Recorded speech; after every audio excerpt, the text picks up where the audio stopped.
ख्याल से ये हिंदुस्तान ने बहुत बड़ा जुल्म किया है, क्योंकि ये मजहबी चीज़ें होती हैं। अब हमारे पाकिस्तान में हिंदू भी रहते हैं और सिख भी रहते हैं, मसीह भी रहते हैं। आप देखते हैं कि मसीह चर्चिज़ में जाके इबादत करते हैं, सिखों के यहाँ पे गुरुद्वारे बने होते हैं। हम किसी किस्म के पाकिस्तान बैंड नहीं लगाते हैं। ये कह रहे हैं कि लड़कियों को मतलब काम करने की इजाज़त नहीं देनी चाहिए, बाहर कहीं भी नहीं देनी चाहिए। नहीं देनी चाहिए। बिल्कुल सही होगा। घर पे रखना चाहिए औरत को। घर पे रखना चाहिए, बाहर निकलने देना नहीं चाहिए। मतलब तालीम कहाँ तक देनी चाहिए आपके अंदाजे के मुताबिक? क्या यूनिवर्सिटी में लड़कियों को पढ़ाना चाहिए या नहीं? नहीं पढ़ाना चाहिए। लेकिन ये जो मतलब के गैर मुस्लिम है ना, खास करके जो हिंदू लोग हैं, ये पीछे से वार करते हैं, सामने आके वार नहीं करते। ये इनके औथे अचकंडों से हमारी मुसलमान बेटियों के, हमारे मुसलमानों के अज़म कम नहीं होंगे। औरत कैदी थोड़ी है। भाईजान औरत का काम है घर संभालना, मर्द का काम है बाहर से कमा के लेके आना। सीधी साफ बात है, औरत का काम है सिर्फ घर का काम करना, बाहर आना काम नहीं। अच्छा, मतलब कि जे जौन सी औरतें चल रही हैं, अगर आपके बस में हो तो इन सबको कैद कर लो। क्या कहना चाहेंगे? जब नॉन मुस्लिम कोई इस तरह का काम करता तो हम बड़ी आवाज़ उठाते हैं, लेकिन वहीं पर मुसलमान अगर बैन लगाता स्कार्फ पर या बुरखे पर या अबाए पर तो हम यहाँ पर एहतजाज नहीं करते, यहाँ पर बात नहीं करते। इसको कैसे देखते हैं? देखिए, मैं कुरैशी साहब आपको पहले क्या है कि अगर मैं सच बोलूँगा तो हो सकता है कि पहली बात है कि आपका प्रोग्राम नहीं चलना, ठीक है। मेरी बात सुने, ठीक है ना। सेकेंडली हमें जो है ना वो हमारे अदारेबाज कर लेंगे भी नहीं है। अगर वो स्कूल में यूनिफॉर्म बुरका उतार देते हैं ना, क्योंकि स्कूल में एक पर्दे में होती हैं लड़कियां, स्कूल के अंदर उनका अपना एक पर्दा होता है। तो भाई हिंदुस्तान में भी तो यही तो फिर हमने यहाँ पर रोला क्यों डाला? के बारे में आप मुझे बताएं, आपने कहा कि IMF की कियादारी है, उस बेचारे ने तो हम पर एहसान किया कर्जा देकर। उसने तो वो तो अब जब आप जाएंगे उसके पास पैसे मांगने के लिए आपको वो पैसे नहीं। आपकी होने वाली वाइफ पढ़ी लिखी नहीं है, गवार है, जाहिल है, उनको कुछ भी नहीं पता, वो आपकी बच्चों की तरबियत क्या करेंगे? आपको तो पढ़े लिखे बच्चे चाहिए ना। आपको तो बच्चे ऐसे चाहिए जो आपके रिश्तेदारों से मिले तो तारीफ करें, आपके पता चले कि भाई किसी वेल एजुकेटेड फैमिली से ताल्लुक रखता बच्चा, ऐसे ही मिलता चाहिए ना। yes. जब आप अपनी औरत को पढ़ाएंगे नहीं, इजाजत ही नहीं देंगे, यूनिवर्सिटी नहीं जाना चाहिए, पढ़ना नहीं चाहिए, तो एजुकेशन कैसे ही पैदा होगी? ये तो आपकी बात वैसे राइट है। This is Muzammil Qureshi here and you are on my channel daily swag. आज की इस वीडियो के अंदर एक बहुत बड़ी न्यूज़ निकल कर आ रही है मिस्र के अंदर से। इजिप्ट के अंदर लड़कियों के स्कूल जाने वाली लड़कियों के अबाए पर बैन लगा दिए गए हैं। गाइस, इससे कुछ टाइम पहले की बात आपको याद होगी कि हिंदुस्तान के अंदर लड़की के अबाए पर, स्कूल जाने वाली लड़कियों के अबाए पर बैन लगा दिया गया। तो यहाँ पर पाकिस्तान के अंदर और पूरी दुनिया भर के मुसलमानों ने एहतजाज किए, कहने लगे कि हिंदुस्तान के अंदर मुसलमानों पर जुल्म होता, मुसलमानों की खवातीन पर जुल्म होता कि उनको अबाया पहनने नहीं दिया जा रहा। तो अब मिस्र के अंदर स्कूल में जाने वाली लड़कियों के अबाए पर बैन लगा दिया गया है। इस बारे में पाकिस्तानी पब्लिक अपनी क्या राय देती है, आइए मिलकर जानते हैं। अस्सलाम वालेकुम। जी वालेकुम सलाम। कैसे हैं आप? मैं IM गुड। नाम आपका? मोहम्मद इरफान। क्या करते हैं? मैं लाहौर हाई कोर्ट में CBA ब्रांच में काम करता हूँ, क्लर्क बार एसोसिएशन। ज़बरदस्त हो गया। बात करने का पर्पस ये है कि क्या लगता है कि आपको कि हिंदुस्तान के अंदर एक लड़की को हिजाब ना करने पर आपने एहतजाज किया, सामने देखना आपने। नाम पता क्या था लड़की का? मुस्कान। लड़की ने कहा कि भाई मैंने हिजाब करना, तो वहाँ पर स्कूल के इंतजामिया ने कहा कि स्कूल की यूनिफॉर्म के मुताबिक आपने ड्रेसिंग करनी है, आपने यहाँ पर हिजाब नहीं करना स्कूल के दायरे के अंदर। तो ये क्या आपको लगता है अच्छा किया या बुरा किया? मेरे ख्याल से उसने हमारे इस्लाम को उजागर और इस्लाम को बुलंद किया है, क्योंकि एक मुसलमान जो उनसी होती है वो सबसे पहले अपने मज़हब के पॉइंट ऑफ व्यूज़ को सामने रखती है। उस औरत ने, उस लेडीज़ ने, मैं उस अजीम लेडीज़ को सलाम पेश करता हूँ जिन्होंने अपने कुरान, अपने इस्लाम और अपने दीन को सामने रखते हुए हिजाब को प्रेफर किया, क्योंकि हिजाब हमारा एक इस्लामी लिबास है और हिजाब हमारा पर्दा है, जो एक बहुत अजीम दर्जा और बहुत अजीम लिबास कहा गया है, जो मुसलमान घराने में बड़े शान और बड़े फ़ख्र के साथ हिजाब को पहना जाता है।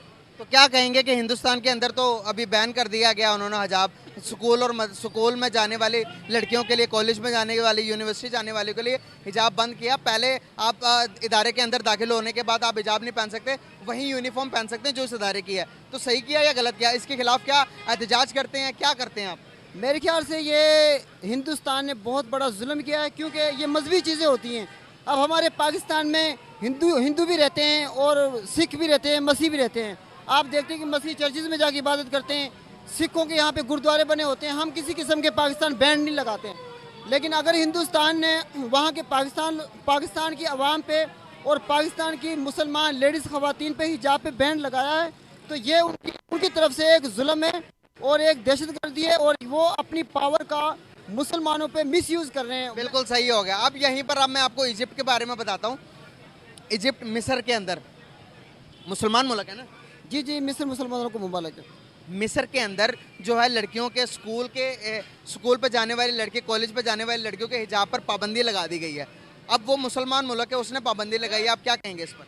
लेकिन मैं तो यही कहूँगा कि वो भी गलत है, क्योंकि मुसलमान जिस मर्जी मुल्क में रिहाशी, जिस मर्जी मुल्क का बाशिंदा हो, वो है तो मुसलमान। जो अपने आप को मुसलमान कहलाता है, जो नमाज और कुरान और मुसलमान लक़ब साथ लगाता है, उसका ये फ़र्ज़ बनता है कि वो इस्लामी लिहाज से हिजाब को प्रेफर करे, ना कि हिजाब को हटाए। सऊदी अरेबिया के अंदर भी जो भी उन्होंने कहा है कि जो भी टूरिस्ट बाहर से आता है कि जिस तरह के मर्जी वो लिबास पहनकर सऊदी अरेबिया में घूम सकता है, फिर सकता है और काम काज कर सकता है अपने जिस तरह के वो जिस मकसद से वो सऊदी अरेबिया आया है। इसको कैसे देखते हैं? भाई इसका मैंने जवाब ये सोचा है, वो सऊदिया ने अगर कहा है तो उसने इस लिहाज से कहा होगा कि हर वहाँ बाहर के मुल्क से लोग आते हैं, मुख्तलिफ ममालिक से। हर ममालिक का अपना एक स्टाइल होता है, अपना एक ड्रेस होता है। अगर कोई अपने स्टाइल में आना चाहे तो सऊदियों ने अलाउ किया हुआ है, उसमें वो इतना बड़ा जुर्म नहीं है, वो इतना बड़ा गुनाह नहीं है। अगर एक बंदा, अब देखो ना, एक बंदा दाढ़ी नहीं रखता, इस्लाम मुसलमान तो वो भी है ना, ठीक है ना।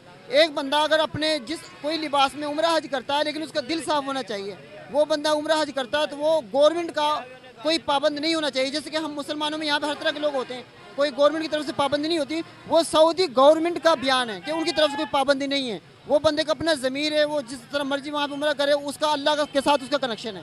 बिल्कुल सही होगा। क्या कहना चाहेंगे कि दोबारा से पाकिस्तान के अंदर भी स्कूलों के अंदर हिजाब नहीं चलता? स्कूल के लड़कियों के अंदर, जहाँ जिस स्कूल में मैं भी पढ़ा हूँ, मैं आपको लेके जा सकता हूँ, वहाँ पर भी लड़कियों को जब दरवाजे के अंदर एंटर होती हैं तो स्कूल का जो हिजाब होता है वो उतार देती हैं, जो हिजाब होता है उतार के स्कूल की यूनिफॉर्म दोबारा पहन लेती हैं। वो मैं आपको बताता हूँ, जब गवर्नमेंट प्राइवेट स्कूल होते हैं, वो एक जब स्कूल की चार दीवारी में लोग आते हैं तो वो एक घर में आ जाते हैं। वहाँ पे अगर वो हिजाब उतारते हैं, यूनिफॉर्म पहन लेते हैं तो कोई बुरी बात नहीं है। तो हिंदुस्तान ने भी तो यही कहा था। लेकिन जब वो स्कूल की बच्चे स्कूल से बाहर जाती है ना, लोगों में जब आवाम बाहर तो भाई उनको अलाउ ही है, घर से आप स्कूल तक आ सकते हो बुरखा पहनकर। स्कूल के अंदर जब दाखिल होते हैं इमारत में, तय करके उसको पर्स में रखो और अपने स्कूल के जो खिदमात है वो करके तो घर जाते वक्त दोबारा हिजाब पहन लो। यार देखो, एक स्कूल में एक तालीमी इदारा है, एक टीचर उसका रूहानी बाप है, एक चार दीवारी, एक घर में बुरका नहीं पहनती। लेकिन ये है कि अगर बुरके का असली इस्तेमाल होता है जब लड़की घर से बाहर जाती है तो उसको पर्दे का नाम दिया जाता है। यहाँ पर भी तो स्कूलों में नहीं पहनने देते बुरखा, उसके खिलाफ क्या कहेंगे? लेकिन मेरे ख्याल से तो देखो ना, अब अगर आप इस टॉपिक की बात करते हो, ऐसे तो मैं यही बोलूँगा कि भाई हमारा पाकिस्तान का जो कानून है वो इस्लाम के मुताबिक है ही नहीं है। इस्लाम तो ये कहता है कि चोरी करने वाले का हाथ काट दो, यहाँ तो चोरी करने वाला 5,000 रुपये देख बाहर हो जाता है। यहाँ पर नहीं है तो फिर हम वहाँ पर वो मुस्कान के रोले में क्यों इतना पिट रहे थे? भाई वो एक दुनिया, जब एक न्यूज़ हाईलाइट होती है ना, हाईलाइट होती है, जब दूसरे ममालिक में किसी मुसलमान लेडीज़ पे तशद्दुद किया जाता है तो उसकी दुख में दूसरे लोग सारे एक होते हैं, ठीक है ना। अब अगर वहाँ पे हिंदुस्तान में उसमें हिजाब पे पाबंदी लगाई है, पाबंदी लगाना जुर्म है। पाकिस्तान में नहीं लगाई भाई, पाबंदी लगाई नहीं है। पूरी बात को नहीं समझ रहे ना हम आधी बात सुनकर तो तैश में आ जाते हैं कि तबाह कर देंगे, बर्बाद कर देंगे। पाबंदी इस बात पर लगी है कि स्कूल के अंदर जब इमारत के अंदर जब आ जाते हो, आपने पहले जैसे कहा था कि जब एक घर के अंदर स्कूल की इमारत एक घर के मानंद होती है, जब आप आ जाते हो तो पाकिस्तान के अंदर की बात की आपने, जब हिंदुस्तान की बात है तो वहाँ पर आपने कहा कि इस्लाम को खतरा। दूसरी बात मैं करना चाहूँगा कि समझ आ गई, आपने यही कहा ना कि जब लड़की अपने अबाया में आती है तो स्कूल के अंदर अबाया उतार देती है। अगर वो स्कूल के अंदर अबाया उतार देती है तो वो मेरे ख्याल से इतना कोई गुनाह नहीं है, वो उनका अपना व्यूज़ है। तो भाई वहाँ पर भी तो यही हुआ था। तो वहाँ पे वही हुआ था तो वो उनका कानून है, वो वहाँ के मुसलमान है, यहाँ के नहीं है। लेकिन यहाँ के जो मुसलमान है, अब यहाँ पे भी यही सिस्टम चलता है, हर स्कूल में यूनिफॉर्म पहन के जाते हैं, स्कूल के अंदर यूनिफॉर्म उतार दी जाती है, तो आप उसको जुर्म कहेंगे? जुर्म नहीं है, वो कोई फहाशी का अड्डा नहीं है, वो कोई रोड पे नहीं है, भी नहीं है। अगर स्कूल में यूनिफॉर्म बुरका उतार देते हैं ना, क्योंकि स्कूल में एक पर्दे में होती हैं लड़कियाँ, स्कूल के अंदर उनका अपना एक पर्दा होता है। तो भाई हिंदुस्तान में भी तो यही तो फिर हमने यहाँ पर रोला क्यों डाला? यार एक बुरखे से आप बाहर जाएंगे स्कूल, वो कहते घर से ही नहीं पहन के आना, तो बेपर्दे की घर से पहन के आने ना आने में कौन रोक सकता किसी को? भाई बात ये है कि वहाँ पर ये बात हुई थी, थोड़ा आगे आ जाओ, वहाँ पर ये बात हुई थी कि आप घर से बुरखा पहन के आ सकते हैं, लेकिन जब स्कूल की इमारत के अंदर दाखिल होंगे तो आपने बुरखा उतार देना है, क्योंकि स्कूल की एक यूनिफॉर्म होती है, एक जो स्कूल का अलग रूल एंड रेगुलेशन होते हैं जिसको फॉलो करना होता है। तो वहाँ पर इसलिए बुरखा उतरवा दिया था, तो वहाँ पर रोला डल गया। अब मिस्र के अंदर इस बुरखा बैन कर दिया स्कूल के अंदर, क्या कहेंगे इस बारे में? क्या कहेंगे आप? यार बात ये है भाईजान, अब मिस्र के अंदर ये हमारे इस्लाम में तो पाबंद है ना कि आप पाबंद रहना है। औरत का मतलब है छुपी हुई चीज़, ठीक है, वो जिधर भी हो बुर्का पहनना चाहिए।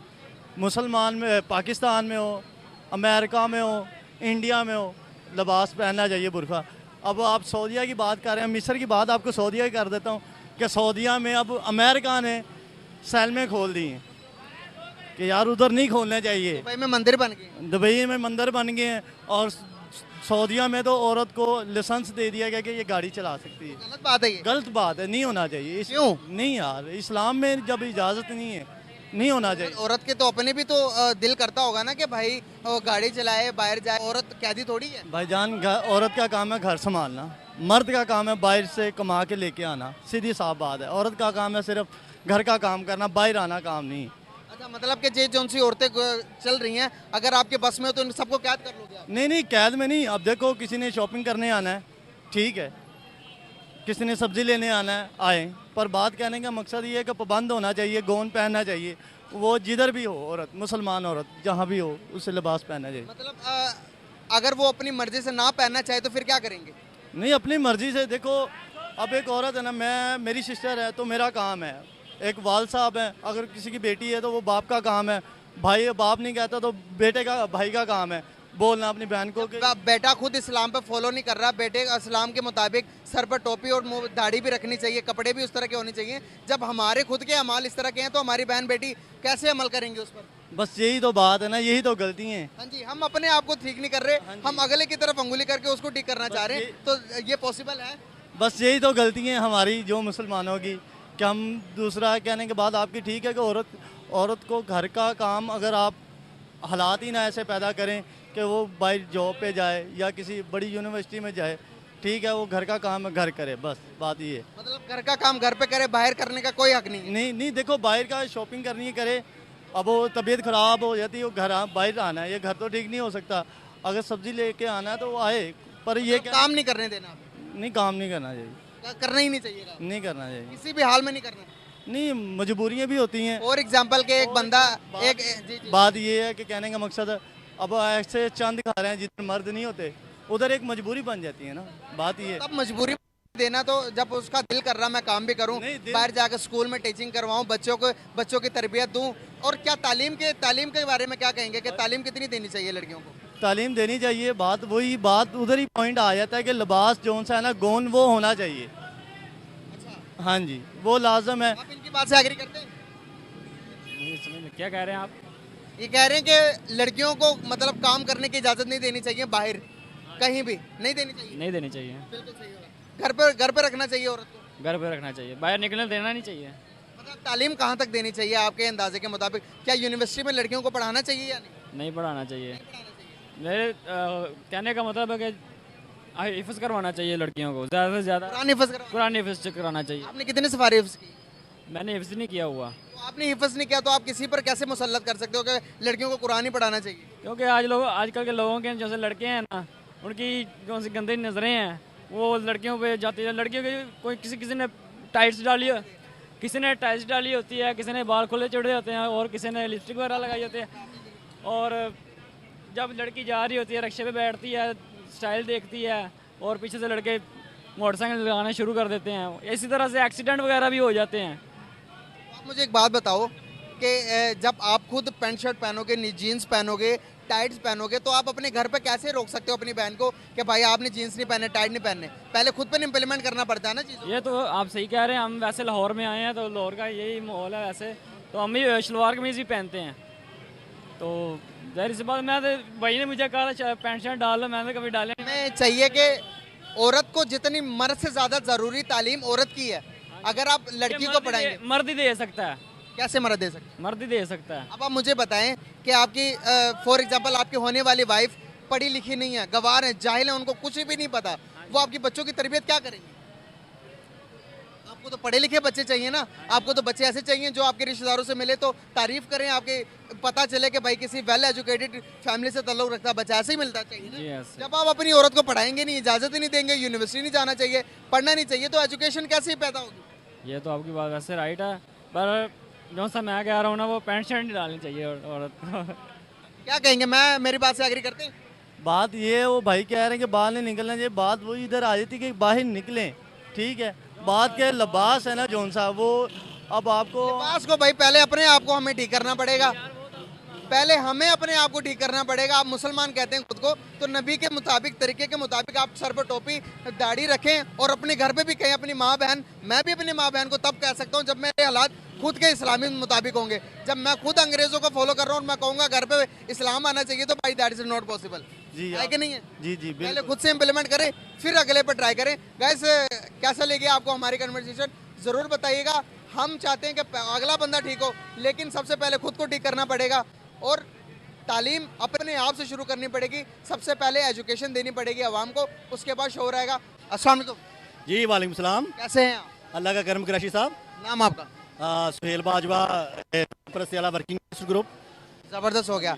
मीडिया से ताल्लुक आप? हाँ, मीडिया से तल्लक है। ज़बरदस्त हो गया। बात करने का पर्पस ये कि अभी कुछ टाइम पहले कि आपको न्यूज़ आई होगी कि आपको पता चला होगा कि हिंदुस्तान के अंदर जो लड़कियां हैं, जो स्कूल जाने वाली फीमेल्स हैं, उनके जो स्कार्फ है, बुरखे पर पाबंदी लगा दी गई थी। तो क्या कहना चाहेंगे, ये होना चाहिए? कराशी साहब, जो है ना वो हमारे जो है ना वो, मैं तो ये नहीं कहूँगा, लेकिन हमें ये फिक्रिया लम्हा है। वो एक हमारा बड़ा ही जो है ना वो, उसके लिए मेरे पास नाम नहीं है, वो बहुत ही एक शातिर जो है ना दुश्मन है हमारा। जो हम तो इस्लाम हमें इजाज़त नहीं देता, हम तो रिस्पेक्ट करते हैं क्योंकि हमारे नबी पाक सल्लल्लाहु अलैहि वसल्लम रहमत लिल आलमीन थे, वो सब के लिए रहमत है। लेकिन ये जो मतलब के गैर मुस्लिम है ना, खास करके जो हिंदू लोग हैं, ये पीछे से वार करते हैं, सामने आके वार नहीं करते। ये इनके औथे अचकंडों से हमारी मुसलमान बेटियों के, हमारे मुसलमानों के अज़म कम नहीं होंगे। जब यहाँ पे कुछ होता है अक़लियत को, तो लोग जो है ना वो आलम जो अक़वाम मुत्तहिदा सारे जो है ना रोला डाल देते हैं। लेकिन जब पाकिस्तान में या मुसलमानों के साथ कहीं पे पूरे वर्ल्ड में कुछ होता है तो उनको दहशत गर्द कहा जाता है। क्यों? क्योंकि हमारा सबसे बड़ा हमारा जो दीन इस्लाम है, वो पूरा अमन और अमन की एक जो है ना वो निशानदेही है। हमारे नबी पाक सल्लल्लाहु अलैहि वसल्लम अमन की निशानदेही है। हमारे अल्लाह पाक ने सब पे करम किया, लेकिन ये दुश्मन जो मतलब गैर मुस्लिम है, जब तक हमें जो है ना वो हमारे ऊपर वाले लेवल पे हम नहीं, मतलब के हुक्मरान वगैरह या ऊपर वाले लेवल पे हमें इजाज़त नहीं होगी मतलब कि इनके साथ डिबेट करने की या इनके साथ जहाद करने की। बिल्कुल सही हो गया। आपने इतनी लंबी स्पीच दी, बहुत अच्छा लगा।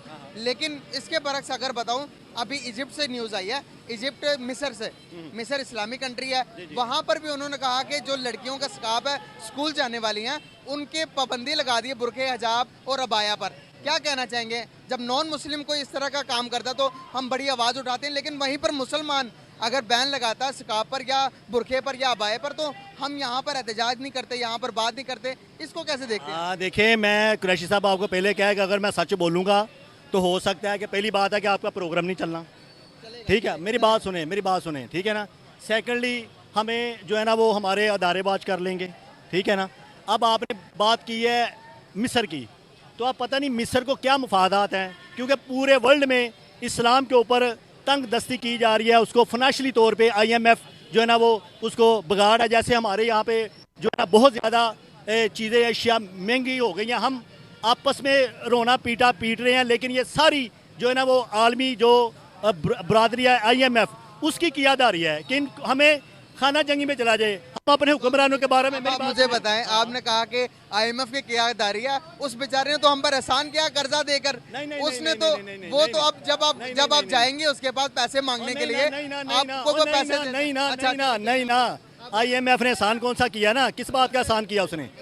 IMF ने कोई एहसान नहीं किया। IMF कब से हमसे पैसे ले रहा है? आपको मेरी बात को अंडरस्टैंड करे। हमारे ऊपर हमारे जितने भी लीडरान हैं, हमारी पाक आर्मी जिंदाबाद, हमारे लीडरान हैं, सियासतदान हैं, वो हर एक अपना अपना नज़रिया है ना, वो सारे ठीक हैं। ये मेरी बात ज़हन में रखेगा। हमारे अदारे बहुत अच्छे हैं, ये ज़हन में रखेगा। ये जब कहीं पे किसी भी घर में जब भूख पड़ती है तो सगे भाई आपस में लड़ पड़ते हैं। जब भूख पड़ती है, वो कहता मेरे बच्चों को मिले, वो कहता मेरे बच्चों को मिले। ये एक जो है ना वो अनगढ़ और ये सारी साजिश है जो गैर मुस्लिम हमारे लिए शुरू से लेके अब तक जो हमारे साथ वो घिनौने खेल खेलते हैं, और हम कुछ चंद लोग उसमें फंसते हैं, और उसका जो है ना मुआवजा या उसका जो खमियाजा है ना, वो हम सबको भुगतना पड़ता है। मुझे एक बात बताएं, सबसे पहले तो मैं आपके जो आपने कहा कि जो IMF और आपने बात की, तो उसके बारे में बताना चाहूँगा। जब आप जाएंगे, जब आपके मुल्क के अंदर करप्शन ही इतनी है, आप जितने भी पैसे जितने भी टैक्स जमा करते हो तो वो आपको नज़र ही नहीं आते, वो आपके नहीं। आपको जब आपके पास पैसे रिजर्व ही नहीं शो होंगे तो आप जब IMF के पास जाएंगे तो IMF से जब आप मांगेंगे, IMF आपको पैसे दे देता है तो वो तो एहसान कर रहा है, आपको बैंकरप्ट होने से बचा रहा है। ओ भाई ना करे एहसान, हम अपना खाएं अपना खाएं। अभी हमारे जो सिपा सलार साहब हैं माशाल्लाह, सैयद घराने से उनका तल्लक है, उन्होंने जो है ना वो सब तरफ से बॉर्डर जो चाइना और क्या नाम है उसका तुरहत का बॉर्डर है, जो अपना चमन का बॉर्डर है, उसको सील कर दिया है। जब हमारी चीज़ें हमें मिलेंगी, पाकिस्तान मेरे जेन में जो ज़राअत में टॉप 10 पे है, टॉप 10 पे कहीं भी नज़र आता है। 300 मुल्क में, 360 मुल्कों में मतलब जब मेरा जेन है उसमें हम टॉप 10 पे हैं ज़राअत पे। गंदम बहुत ज़्यादा है, हमारी मक्की बहुत ज़्यादा है, हमारे पास बहुत अच्छी फसलें हैं। जब हमारी चीज़ें बाहर जाती हैं ना, उस टाइम हमारे यहाँ पे कत्ते साली आती है। जब हमें चीज़ नहीं मिलती, हम फिर चीज़ें वहाँ बेचते हैं, फिर वापस हम महंगे दामों पे वापस लाते हैं, स्टोर करते हैं, वहाँ से फिर वापस करते हैं। तो प्लीज़ काइंडली ये अभी हमारे सिपा सलार साहब हैं, इन्होंने बड़ा अच्छा सोचा है। मैंने बार बार कह रहा हूँ कि जो गैर मुसलमान है वो हमेशा पीछे से हमें वार करता है मुसलमानों को। मुसलमान टूटते नहीं, क्योंकि मुसलमानों में अभी तक मीर जाफ़र मीर सादिक जो गद्दार है वो मौजूद है। अगर ये गद्दार ख़त्म हो जाएंगे तो Pakistan is a very beautiful जो है ना कंट्री पूरे वर्ल्ड से। सऊदिया बहुत ग्रेट है, क्योंकि सऊदिया में हमारे नबी के जो है ना वो मतलब कदम मुबारक लगे हुए हैं और खाना काबा वहाँ पे मौजूद है। उसके बाद मादनियात हर चीज़ पाकिस्तान में बहुत ज़्यादा अवेल है। और यहाँ दोबारा टॉपिक पर आते हैं। टॉपिक जो हमारा था वो लड़कियों के हिजाब के ऊपर था। लड़कियों के हिजाब के ऊपर मेरी बात सुन लें। हाँ, मैं क्रैशी साहब आपको बताता चलूँ। अब ये मैंने आपको पहले बता दिया है, जब कहते हैं कि जब चीज़ें महंगी हो जाएंगी ना तो फिर जो मिडिल क्लास लोग हैं या गरीब लोग हैं ना, उनकी इज्जतें महफूज नहीं रहेंगी। क्योंकि कोई भी माँ, कोई भी बहन, कोई भी भाई अपने बच्चों को, अपने रिश्तेदारों को, सबको भूख में नहीं देखना चाहता। मुझे आप कहें, मुझे पता है ना कि मेरे घर में कुछ भी नहीं है, तो आप मुझे, आपके पास पैसे हैं तो पहले मैं तो कोशिश करूँगा यहाँ तो आपसे छीनूँ, नहीं तो अगर मैं आपसे पैसे छीन ही ना सकता, मैं आपको अपने खून की बोतल दे दूँगा। मैं अपने बच्चों के लिए आटा, चीनी, दाल सारा कुछ लेके जाऊँगा, ठीक है। एक जब मुझे पता चल जाएगा कि सिर्फ आपने पैसे देने हैं तो मैं आपको ये उंगली भी काट के दे दूँगा। लोग गुर्दे तक देते हैं बच्चों के लिए, अपने घर वालों के लिए। भाई ये आपने ये मेरा प्रोग्राम क्रैशी साहब हाईलाइट करना है, ये ध्यान में रखिएगा, ठीक है ना। और ये जो बच्चे हैं इनसे पूछ ले, जो तो खुशहाल है वो तो खुशहाल है, जिसके पास पैसे नहीं है भाई, यहाँ तक कि लोग तो अपनी जो हाथ है, टांग है, वो कटवाने के लिए रेडी हो जाते हैं। लोग तो अपनी आउट बरादरी को, किसी बूढ़े को रिश्ता देने के लिए तैयार हो जाते हैं। अगर वो कहे ना कि मैं आपको 5-7 लाख रुपया दूंगा, जब जिनके घर में भूख नाचती है ना, वो बहुत कुछ करते हैं। या ये जो रक्सा है, जो कोठे पे बैठती हैं, जो गलत काम करती हैं, है वो गलत काम, लेकिन वो भी तो हमारी माएँ बहन है ना। अगर हम उसको इस्लाम के रवा कवानीन के ऊपर तहफ़्फ़ुज़ दें तो ये बदकारी, ये जो है ना अपना जो मतलब के महंगाई, ये टूट जाएगी। मेरी बात इनमें, एक बंदा बाई बर्थ जो है ना गलत होता है, डकैत होता है, चोर होता है, कुबा खाना चलाने वाला होता है, वो रक्सा होती है। लेकिन भाई हर बंदा बाई बर्थ चोर नहीं होता, हर बंदा बाई बर्थ जो है ना वो डकैत नहीं होता, हर बंदा बाई बर्थ कोठे पे नहीं होता। ये भूख है जो सारा कुछ करवाती है, भूख है वो सब कुछ करवाती है। मेरी बात ये ज़हन में रखिए, भूख है जो कोलों पे चलवाती है, जो सर्कस पे काम करते हैं उनका दिल नहीं करता कि हम ऊपर से छलांग लगाए नीचे से। मेरी बात सुनते जाए, मेरी बात पूरी होने दे।